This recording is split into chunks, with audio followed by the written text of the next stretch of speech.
ঈদের নামাজ পড়েই বাইক নিয়ে বন্ধুর সাথে ঘুরতে বেরিয়ে দুর্ঘটনার কবলে পড়ে মৃত্যু হলো এক যুবকের। আজ সকালে এই ঘটনাটি ঘটেছে পূর্ব বর্ধমান জেলার খণ্ডঘোষ থানা এলাকায়।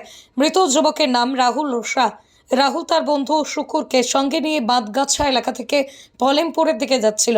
দ্রুতগতিতে ছিল বাইকটি। সেই সময় খণ্ডঘোষের কাছে নিয়ন্ত্রণ হারিয়ে উল্টো দিক থেকে আসা একটি ডাম্পারের মুখোমুখি ধাক্কা মারে তারা। এই দুর্ঘটনায় ঘটনাস্থলেই মৃত্যু হয় রাহুলের। আশঙ্কাজনক রয়েছে তার বন্ধু শুকুর। ঘটনাটা কিভাবে ঘটেছিল? ঘটনাটা ঘটেছিল বানগাজা থেকে পলেমপুরের দিকে বাইক নিয়ে ওরা আসছিল, আর পলেমপুর থেকে ডাম্পারটা যাচ্ছিল বানগাজার দিকে বালি নিতে। স্পিডে যাচ্ছিল? খুব স্পিডে ছিল। আচ্ছা, তা কোনো রকম একটু ওদিকে চেপে দেয়, ওরা আর গাড়িটা নিয়ন্ত্রণ করতে পারেনি, ডাইরেক্ট যে সামনে মেরে দেয়। আচ্ছা। এখানে কি মারা গেছে না? হ্যাঁ, একজনের স্পট ডেট আর একজনা এখন অবস্থা খুবই খারাপ। কজন ছিল? ছিল দুজন। কি নাম? রাহুল শাহ, শুকুর শাহ। যে মারা গেছে তার নাম কি? রাহুল শাহ। বয়স কত হবে আনুমানিক? 17 বছর। 17 প্লাস। আচ্ছা, আর যে আহত হয়েছে?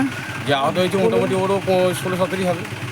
আচ্ছা আচ্ছা, এটা কি দ্রুতগতি আসার ফলে এই ঘটনাটা ঘটেছে? আর দূরগতি আসার জন্য ঘটনাটা ঘটেছে। আচ্ছা, গাড়িটা আটক হয়েছে? গাড়িটাকে ধরা পড়েছে।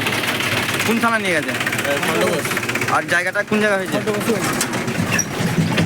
তারকেশ্বরের সর্বপ্রথম মডিউলার ওটিযুক্ত hospital Tarakeswar Apollo multi speciality hospital. যোগাযোগ নাম্বার 03212276400 অথবা 9474147604।